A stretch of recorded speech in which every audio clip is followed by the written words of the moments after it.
In today's show, we're going to break down all of the action from NBA opening night, including Kevin Durant destroying his former team, the Golden State Warriors. Michael Bolton.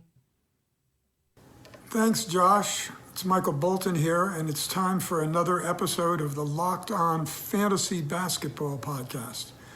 Let's get to it. Let's get to it, indeed.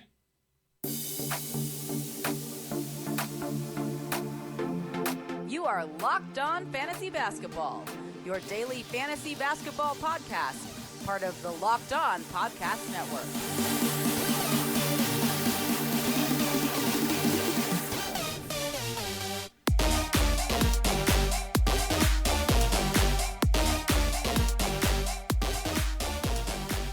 Hello and welcome to the Locked On Fantasy Basketball Podcast, brought to you by Basketball Monster. My name is Josh Lloyd and I am the lead fantasy analyst at basketballmonster.com and at Yahoo Sports Australia. And you can find me on Twitter, as always, at redrock_bball and on Instagram at Locked On Fantasy Basketball. Today, as I said, we're going to be recapping the two games from opening night in the NBA and then a bit of a preview for the 13 games across the league on Wednesday.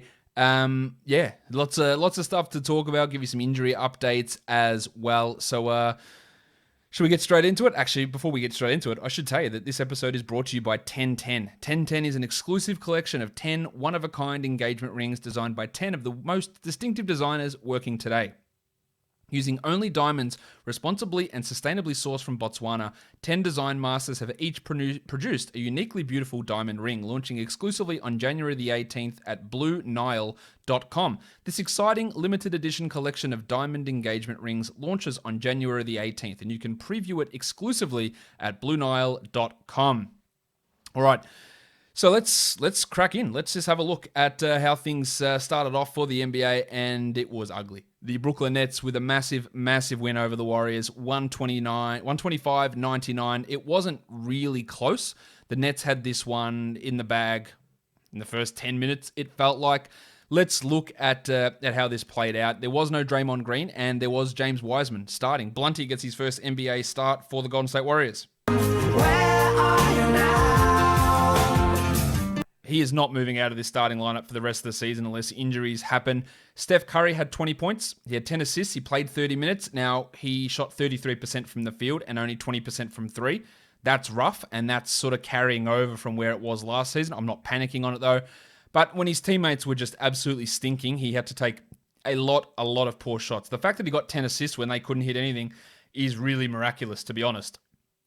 Speaking of Blunty, 24 minutes for Wiseman, 19 and 6 with 2 steals.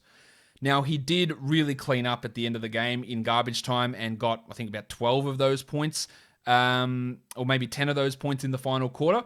But that's fine. He played 24 minutes in his first game in forever and only 3 games in college. Look, that's fantastic. These minutes are going to go up. I thought he still had some defensive issues. He hit a 3, which was great. The free throws weren't really good at all. 4 of 8 there, so that's something you want to pay attention to. But that's massive. Of course, he shouldn't be on any waiver wires anywhere. The triangle, Eric Paschall, man, he was terrible. 22 minutes for Paschall starting for Draymond Green. Now, he was someone I talked about last year that I thought was significantly overrated. I didn't think he deserved an all-rookie team spot. And he was going to lose a lot this year. And he lost a lot. Even with Draymond out, he played only 22 minutes because Juan Toscano Anderson was the starter in the second half for some reason. No, not for some reason. Pascal was shit. That's why Toscano Anderson started. If you streamed Pascal in, you can drop his ass immediately. He is only a very deep league option. Kelly Oubre was bad as well. 6 points on 21% shooting, 7 rebounds, 1 steal and 2 blocks. But at least he looked active out there. He put up, 23 fantasy points as well, Oubre, which was the third highest on this team behind Wiseman's 31 and Curry's 43. It's encouraging. Just that shooting was terrible. The 6 points is not good, but at least he was active defensively. And if you want to talk terrible, Andrew Wiggins, Jesus. 13 points on 25% shooting is horrible. He had 16 fantasy points, which is dreadful. He had 1 block. He shot 25% on 16 attempts. He just looked lost. He looked like he had no idea how to play basketball out there, which really is the criticism of Andrew Wiggins' career. I am not convinced. If you're in a 10-team league, he is not a must-hold to me. And I've never thought he was a must-roster guy, really, in that format. 12 teams I'd still hold, but that is terrible. Marquise Chris was the third-string center. He played just the 12 minutes, 9 points and 8 rebounds for Chris, but Looney was the guy that came in before him. Now, Chris did get more minutes in the end because he played a lot in garbage time, but I would be expecting him not to play every game, Marquise Chris. So, yeah, any hopes you had of him in 12-team leagues is probably not going to come to fruition. The other interesting rotation thing, I think, is that Damian Lee ended up with 12 minutes, but Jordan Poole seems ahead of him. 18 minutes for Poole, only 2 points. I thought Poole looked okay. He had 3 assists, and I think Poole is going to get that spot in the rotation. Wanamaker had 3 points in 22 minutes. Looney had 4 points. But overall, really a disaster for the Warriors. They weren't good, even remotely good in this one. For the Nets, it's a completely different story because Kevin Durant played only 25 minutes. He had 22 points, 3 steals, a block. He got to the line 7 times. He only shot 44% from the field, but overall, a magnificent game. Same with Kyrie, who had 26 points on 63% shooting. Interestingly, neither one of those guys led this game in fantasy points. That was Karis LeVert, who had 45 fantasy points in this game. LeVert had 20 and 9, 5 assists, 2 steals, a block, and 3 triples in 25 minutes. 33 usage also led the team for LeVert. Only 35% shooting, but 83 from the line is encouraging for Karis as well. And I think that second unit role for him might be really good. Dinwiddie didn't look at home in the starting lineup. 20 minutes for him, 9, 5, and 4. I reckon he might be a drop in 12-team leagues. Let's just wait how it goes. I wasn't convinced on him as a must-roster player anyway, and that combination with him in the starting lineup wasn't good, especially for him. It was fine for everyone else. It wasn't good for him. And the other things I wanted to look at was how the center rotation shook out. 17 minutes for DeAndre Jordan, 20 minutes for Jarrett Allen. Allen had 8 and 7 with 2 blocks, and that looks great on the surface, all right? But after 3 quarters, Allen had played 13 minutes. He got some nice numbers in garbage time, but, well, the Nets are good. They're going to have quite a bit of garbage time, but that is not a great minutes distribution. We saw Jeff Green and Kevin Durant play some minutes at center as well. So I'm not dropping Allen, but getting 20 minutes here doesn't make me think, well, he got more minutes than Jordan, therefore that's set. We're settled. He's going to play well. There was some garbage time bonuses there for Jarrett Allen, and that's something we need to watch. Landry Shamet was the last man of the rotation, ahead of Kurucs and ahead of Tyler Johnson and Bruce Brown, which is to be expected. He's not a great fantasy option. We know that. Well, DeAndre Jordan did what he does. Big field goal percentage, big rebounds. That's what he provides, and Joe Harris hit his threes, and that's his value at the end of the bench there. So just watch. Maybe Jarrett Allen's a sell high if someone looks at that and goes, well, look, he played more minutes. I think he's going to really have some good numbers there. I'm a little cautious of it. Just watch if you are selling, because it was really propped up by some of his contributions in garbage time. And I think that's super important to be able to pay attention to. It's also important to pay attention to football, college football, and the NBA. You're ready for these big matchups. There's only one place that has you covered to put your knowledge to the test, and there's only one place that we trust, and that is betonline.ag. Sign up today for a free account at betonline.ag and use the promo code LOCKEDON for your 50% welcome bonus. College bowl season, NFL playoffs, 13 games of the NBA tomorrow. Put your talent to the test and go out there and make yourself some money. Don't sit on the sidelines anymore. Get in on the action. Don't forget to use the promo code LOCKEDON to receive 50% welcome bonus Sorry about that. With your first deposit. BetOnline is your online sportsbook experts. All right, so on to the second game of the night, and it was closer than the first one. It wasn't particularly competitive all the way through to the end, though, as the Clippers get the better of the Lakers, 116-109 here.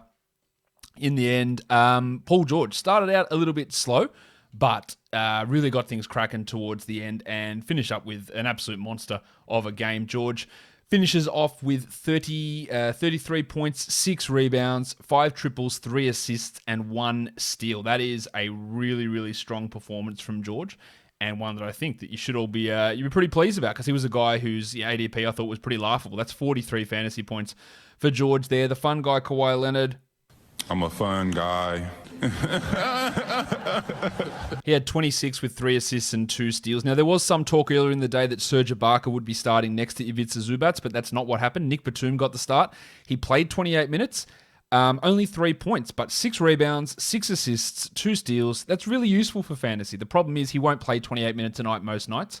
Marcus Morris will be in there. He'll be playing 20 minutes, 18 minutes a night. So short term, yes, Christmas Day, you want to stream Nick Batum because you need some defensive numbers, by all means. That's a really valuable line for category leagues. It's not as good for points leagues Batum, but still 24 points, which was the exact same as Ibaka and Zubac scored. So it's not too bad, but a lot more value there in categories. The interesting thing was the minute split with center. 27 minutes for Zubac, 21 for Ibaka, and no foul trouble.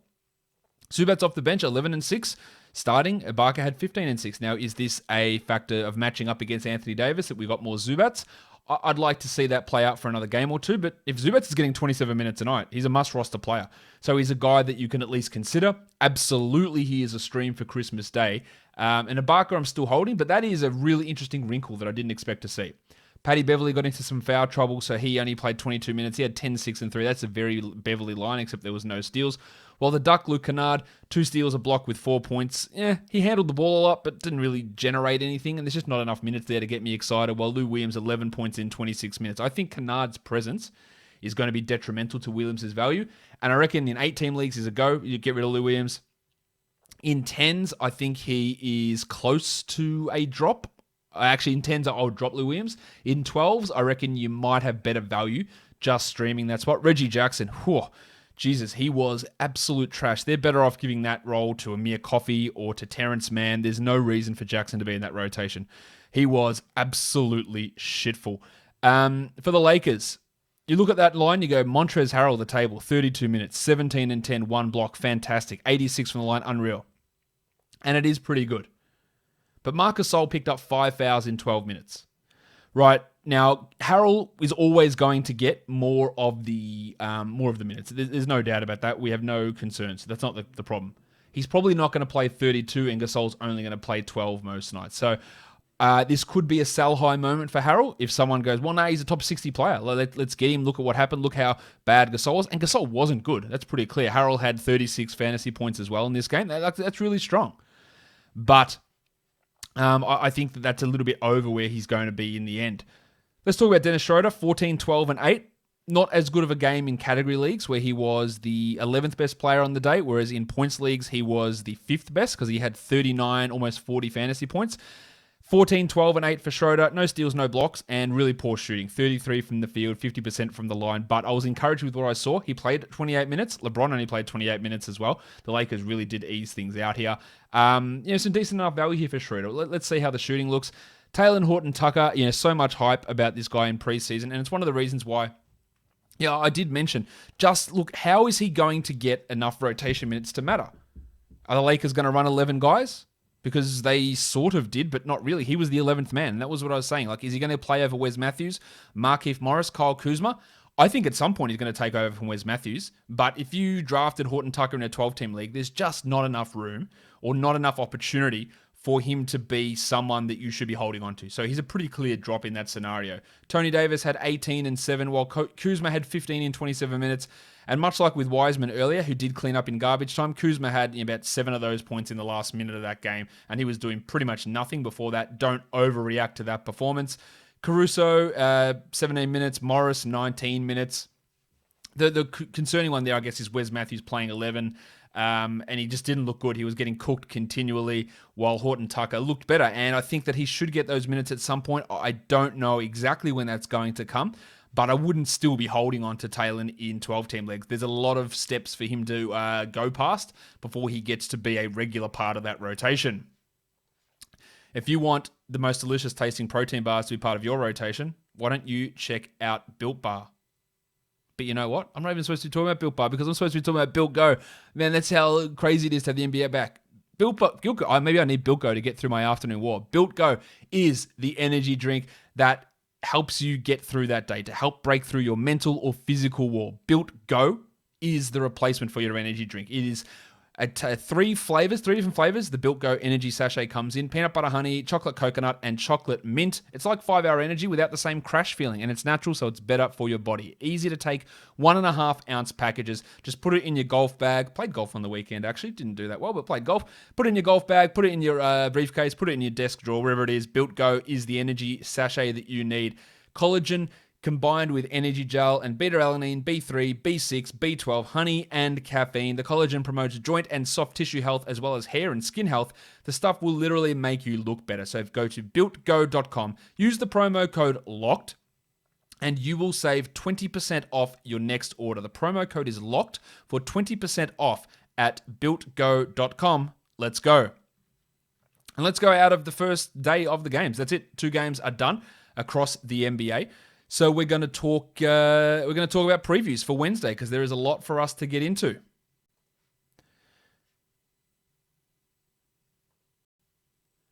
All right, so the first game we take a look at here, we've got the Heat and the Magic, the Florida battle. For the Magic, James Ennis is out, so that's going to give Dwayne Bacon an opportunity. We're looking at FanDuel pricing here, of course. You can check my DraftKings video over with Al Zeidenfeld on his channel. The playlist is on my channel as well, so you can check that out over there.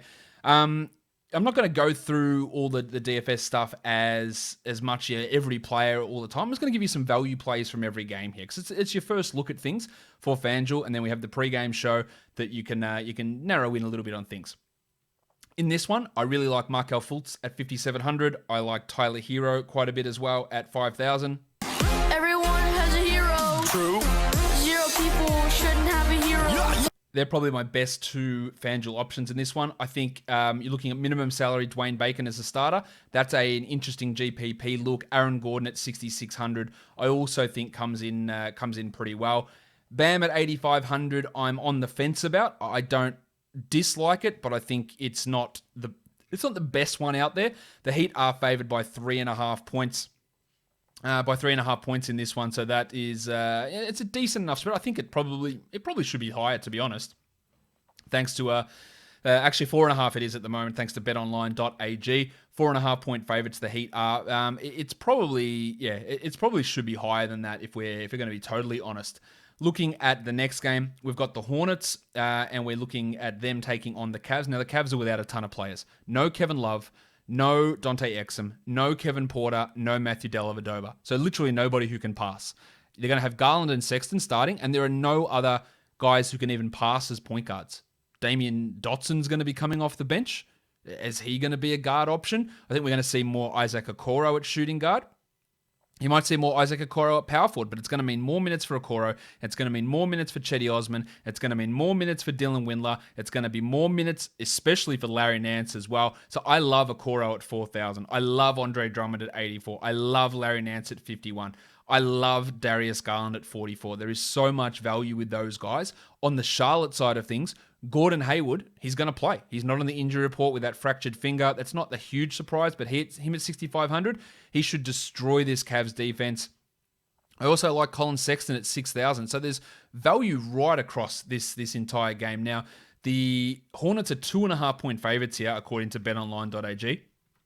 So a relatively tight spread. There's no total available for this game at this point, but there's a lot of DFS FanDuel value here. Even Chetty Osman at 37, he had some monster preseason games. I like him quite a bit as well. I think LaMelo Ball is overpriced at 6,100, and PJ Washington at 6,000 is probably a little bit expensive too. But, Osman, Sexton, Hayward, Garland, Nance, Drummond, Okoro, you should be able to get a lot of players from this game into your DFS lineups. There is just value abounding in this one. And that's in large part because of those injuries that are occurring with that Cleveland lineup. The next one is the Wizards and the Sixers. The Sixers here come in as favorites, rightfully so, at 7.5, and the total is 229 points in this one. We know that Rui Hachimura is out with his conjunctivitis. Do they start Davis Bertans or do they start Isaac Bonga there and they push Denny Avdia across to the 4? Regardless, Bonga and Avdia are going to get more minutes. More shot attempts are going to go to guys like Tom Bryant, Ross Westbrook. Well, maybe not. He doesn't get more shots. Brad Beal, they're going to have some pretty good value. I love it. Avdia here at minimum salary. Not the biggest fan of Avdia as a player, but at minimum salary, you got to love him. I think Shake Milton is also someone we got to look at. He's a bit boom or bust, Milton, but at 3,800, they're going to feature him coming off that bench. No worries about that. He's going to get shots. And at 3,800, he could have a 26, 27 pointer, which is great value. The thick hogsman, Tobias Harris. I think I am a TH. T to the H. Yeah, TH for life. TH for life. He is 6,600. That is a really strong cash play. I'm not sure that there's much tournament upside in it. but it looks pretty good. Embiid at 9,400 is okay. Simmons at 92, again, is okay. I don't love it. I think we can look at Bradley Beal as a GPP option at 81, and then Westbrook's all the way down my value list because he's priced at 9,900. Now, he could have a really strong performance, but Simmons has had some success against Westbrook before, and I am not willing to spend almost $10,000 on Russell Westbrook with his first game with a new team. I think there are better ways to do that. You could look at the tank Tom Bryant as well. He's at 5,900. But the Embiid factor there is a pretty significant worry, in my opinion. The Knicks and the Pacers. It looks to me as though the Knicks are going to start Alfred Payton, Alec Burks, RJ Barrett, Nerlens Noel, and the double royal, Julius Randle.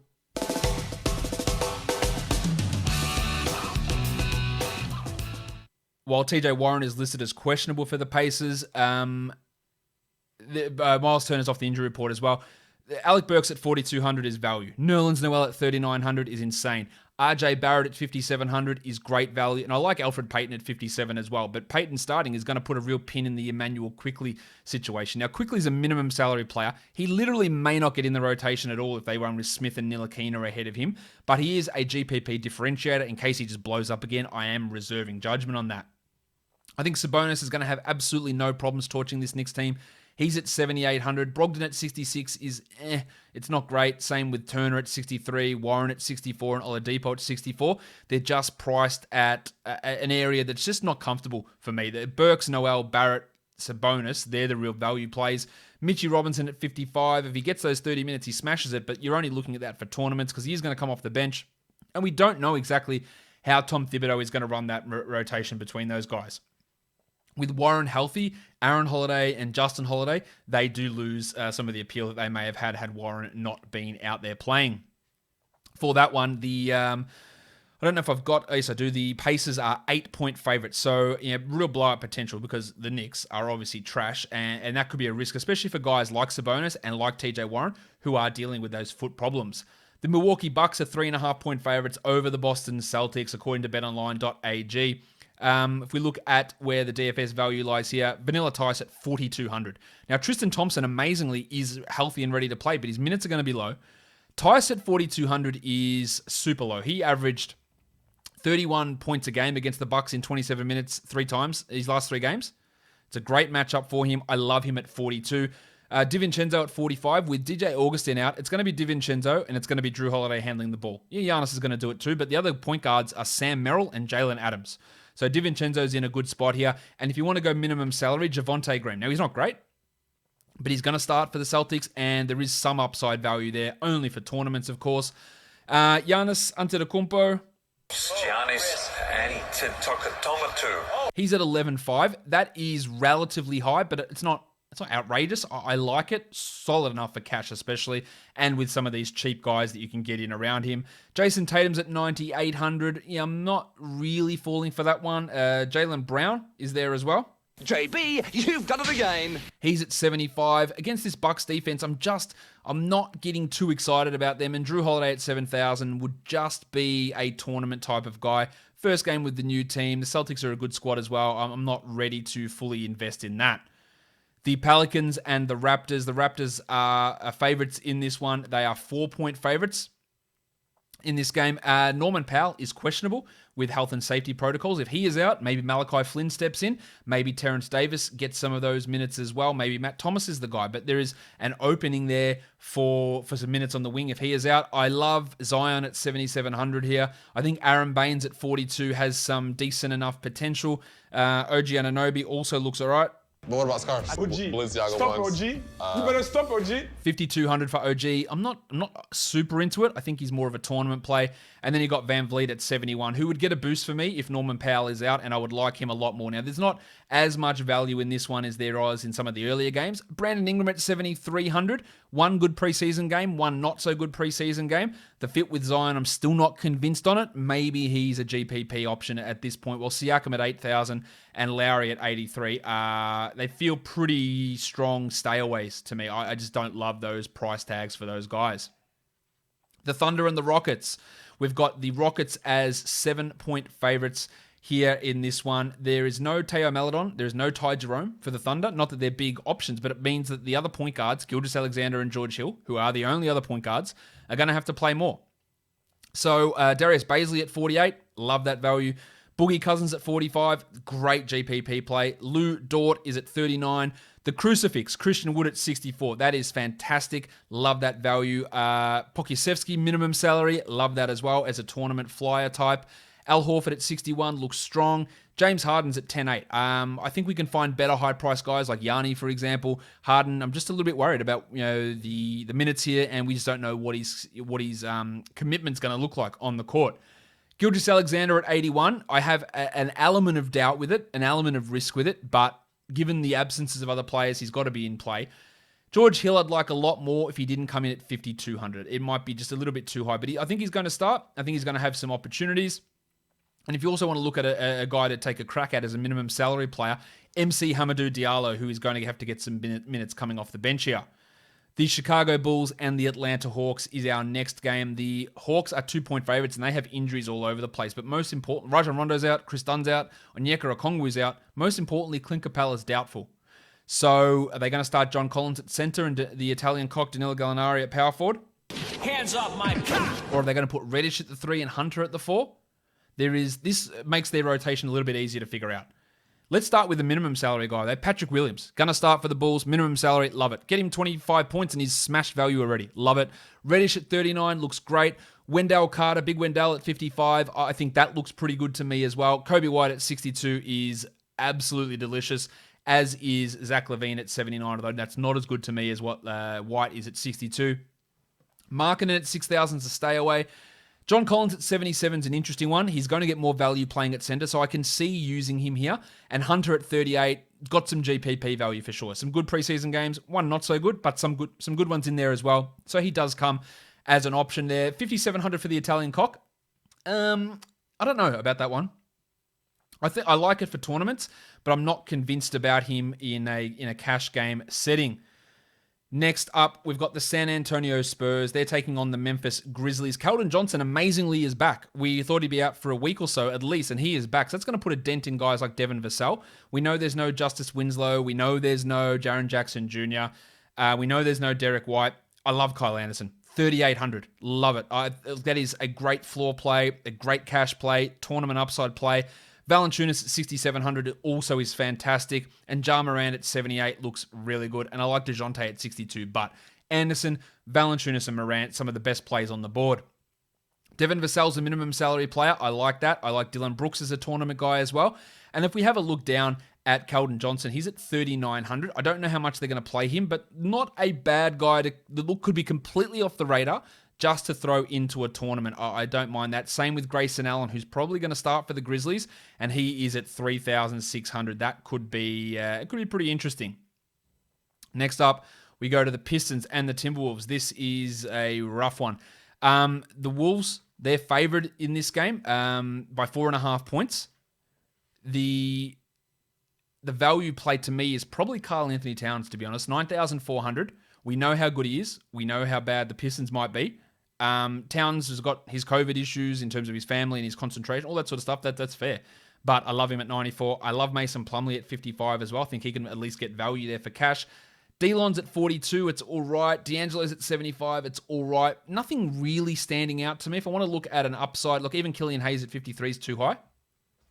Jarrett Culver at 38 is the interesting tournament punt flyer type of a guy. Nothing else really stands out. Maybe you could look at Josh Jackson as a minimum salary player, but even say an Anthony Edwards is priced at 4,800, and I don't really get involved in how much upside that's given me, because I don't think there's a huge amount there with how he's played so far.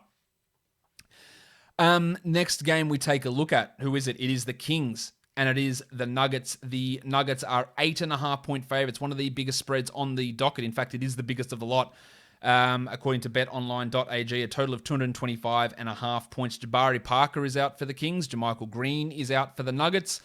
We think that Will Barton's going to start over Michael Porter, but both of those guys have value. 5,400 for Porter, 5,200 for Barton. I wouldn't use them together. I'd probably use them both in separate tournament lineups, but I like it.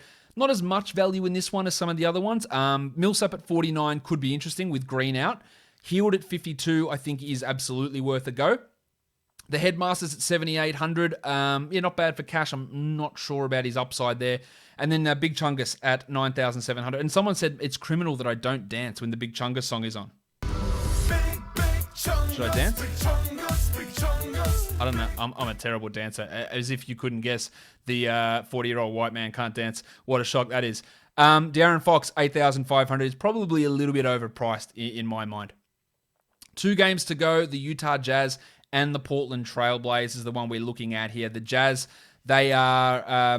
it's a tough one in terms of the spread. Portland is 1-point favorite, so basically it's a pick 'em. The total here in this one is 228.5.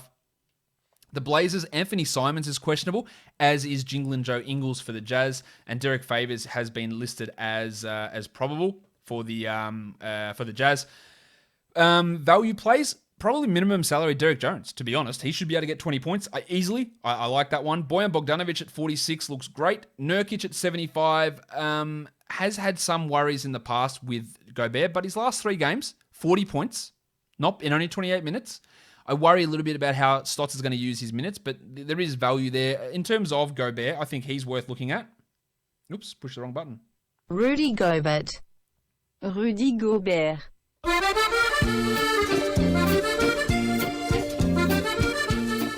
Gobert's at 7,300 here. It's all right without being spectacular. Lillard's at 9,200. Yeah, not bad. I think there are better high-priced guys around. And Donovan Mitchell at 81. I'm not willing to spend that on Donovan Mitchell just at this point. Not one that's super appealing to me. The last game of the night we look at is the Dallas Mavericks. It is the Phoenix Suns. It's listed as a pick'em on betonline.ag, so another close one here. Chris Paul's listed as probable for some reason. Maxi Kleber is probable. Dwight Powell is going to play as well. Mikal Bridges, 4,300. Love that one. Dorian Finney-Smith at 42 is more of a flyer type. I like Ayton at 76. I like Luka Doncic at 11,400. That's one of those high-priced ones I am in on. Probably Towns is the best high-priced guy in totality for the day. But some real value with those guys. Booker's at 8,400. Just the usage alongside Paul, I'm still waiting to see it, but I think he's a good option. I think he's worth looking at there for sure. Not much else super standing out to me in this one. Chris Paul actually at 7,300 looks to be a pretty strong guy for me to look at. Now, if I go through and have a look at the entirety of the slate in terms of the value plays, Patrick Williams, love that at the top. Okoro, Daniel Tice, Kyle Anderson, they're your real cheapies that I'm looking at. I love Drummond as an $8,000 guy. I like Christian Wood as a mid-salary and Jonas Valanciunas as those 6,000 type salary players. And if you want to go 8,000 and above, Towns at 9,400 comes in looking pretty good. So they're some of my FanDuel picks for the day. I hope you guys enjoyed that. I hope you guys enjoyed the show. Subscribe, Apple Podcasts, Google Podcasts, Stitcher, Spotify, and on YouTube. Check out the shows across the network, Locked On NBA, Hollinger and Duncan as well, another great show that you should be checking out. Follow me on Twitter and Instagram. Do all those great things. And guys, the NBA is back. Guys, we are done here. Thank you so much for listening, everyone. See ya.